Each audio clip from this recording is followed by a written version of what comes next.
So I'm giving the thumbs up. First of all, I want to apologize. English is not my first language. So if anything sounds odd, my apologies. It's probably because I only watched a word somewhere, I read it, and don't know how it's actually pronounced. Let's call it a cultural difference. So this is Marisol. The Gothic lettered sign outside says the house is called Marisol, but it doesn't look like a Marisol to you. If anything, it looks like a Morticia. It's the type of house that, if it went to house high school, all the other houses would steer clear of. Different enough, but too scary to bully. This house would carry a knife in its backpack. It would not be a small one. It's not a dare, they tell you, unless it's hard. It's also not a dare unless it's illegal and secret, and you've already betrayed its clandestine nature by telling your parents where you'd be tonight. Not that your friends need to know that. Your father laughed. He laughed and laughed and laughed and then laughed some more, remembering himself, aged 15, doing the exact same thing. Some things, he said, shaking his head, some things just never change. Originally upon abandonment, the house's doors were padlocked shut and secured with chains. Many generations of intrepid young people have wearied the chains and loosened the padlock, and you wriggle and twist and worm through the small space between door and door jamb, and find yourself at last in the kitchen, breathless and dust-streaked. You don't know this. You'll never know this. While you were away this afternoon, your father came here and made sure himself that it was safe. The dare amused him. Your safety in danger did not. All the windows in the kitchen are boarded up securely, and it's cold and silent inside. You stand for a moment in the stillness, catching your breath. A cold slither of beer climbs up your spine, making your hair stand on end. You watch your own breath escape your dry lips, long streams of white fog barely seen in the dark. It's so dark.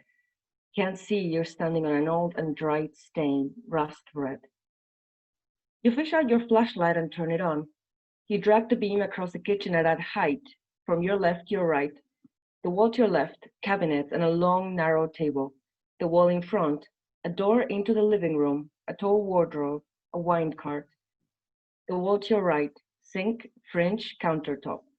The wall behind you, cabinets, windows, the door through which you came. Between you and the far door stands a table and four chairs, one of them pulled out and inviting. You do not sit. You round the table and go through the door to the living room, a mausoleum of sheet-covered furniture. The great iron chandelier has become a city of spiders, boasting layers upon layers of silk in intricate patterns, the likes of which a mathematician could not easily devise. You stare at it for a long moment, wary of throwing the light upon it. You follow in the darkness the long sweeping arcs of metal racing aggressively into Gothic spikes draped in shimmering spider silk. The bulbs have long since burned out. One of them, broken, is a nest of eggs. They watch you, but it's all right. So long as you stay down there and they stay up here, a truce is held. You sweep the flashlight across the room to map out the path to the stairs beyond. You could pass behind the couch and the low coffee table. It is the straightest way, the fastest. The dust there, you can tell, has been disturbed a great many times. But the couch faces the table, and beyond the two armchairs, and beyond those two more armchairs, all facing your way. You pass behind the couch. There is nothing at your back but the wall. You chose wisely. You pass by a half-covered mirror and ignore your transient reflection on its dusty surface. All is well. You never saw that it was not you in the mirror, or that the person lingered in your absence. Its breath fogs up the mirror from the inside. The stairs creak under your sneakers. You take hold of the banister and test it each step carefully before risking your weight on it. Your father did the same 25 years and 5 hours ago. Halfway up the stairs, your flashlight blinks and goes out. You accept this development with an irritated sort of resignation. Your peers might not enjoy this as much as they do, you imagine, if the odds were not so thoroughly stacked against you. You turn off the flashlight in hopes of conserving its battery and wait until your eyes adjust to the darkness before continuing forth. You reach the first floor. To your right, two doors. In front of you, another door. To your left, the hallway stretches out into a great dark room. You turn left and follow it into what seems to be another living room, this one more intimate, less formal. You don't try any of the other doors along the way. Good choice. They're not locked, but they should be. They would be, once you were inside. No spiders have built architectural wonders in this room. There are noises and the shadows shift just out of sight. Rats, you think with disgust. They're not rats. You look around for a long time, examining the room, the covered up sofas and tall backed old armchairs, until you spot the metal pipe ladder in the far wall, leading up to a dark mouth near the ceiling. You shove the flashlight into a pocket and test the ladder, trusted enough to climb up the rungs. It settles beneath you with a small whine, and its higher end rasps against the wall, smears red-brown dust into the plaster. A sharpest side cuts a sharper side of metal cuts into the wall. It bleeds black, but it's dark, and you don't see. The attic is not as dark as the rest of the house. The small round window in the front has not been boarded up.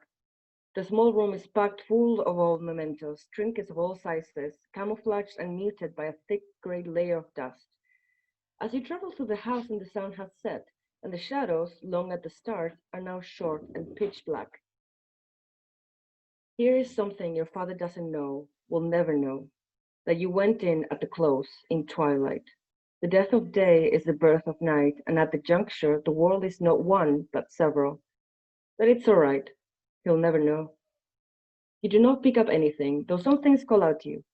Stacks of old books, a music box, toys of many sizes, closed chests of drawers and boxes, bags, plastic-covered mannequins with hairless, faceless heads and no limbs. The air is clogged with old dust and something spicy sweet that catches sticky in your throat and coats things out of your nostrils. You can't place it. It feels familiar. It is death, possibly your own. You go to the window and tread on shards of glass. You spot a heavy rock lying on the floor not far away. Some dares, are simply vandalism. You're glad you got this one instead. You should be glad. The boy that threw that rock has grown to regret. Though what he regrets exactly, he could not tell you. You pull out the flashlight and turn it on. When it blinks, you slap it against your palm and half amused because you know that slapping it won't help. You flash the light out the window and wait for the reply. Behind you, the shadows shift and rise an inch ever closer. They're not rats. They're not spiders either. You wait. The house waits with you. You see the flash of light from a friend's house and turn back to the door. You go down the ladder, through the living room, the hallway, down the stairs. You wish your flashlight worked, but it's all right. You don't know it. You don't mind. You know the house now, and it knows you. Once outside, you turn around and look up. Ground floor, first floor, attic. The house stands as silent and dark as when you first laid eyes on it. You shove your hands in your pockets and pause. You're not quite sure why, but you smile and wave. Well done. The house smiles back.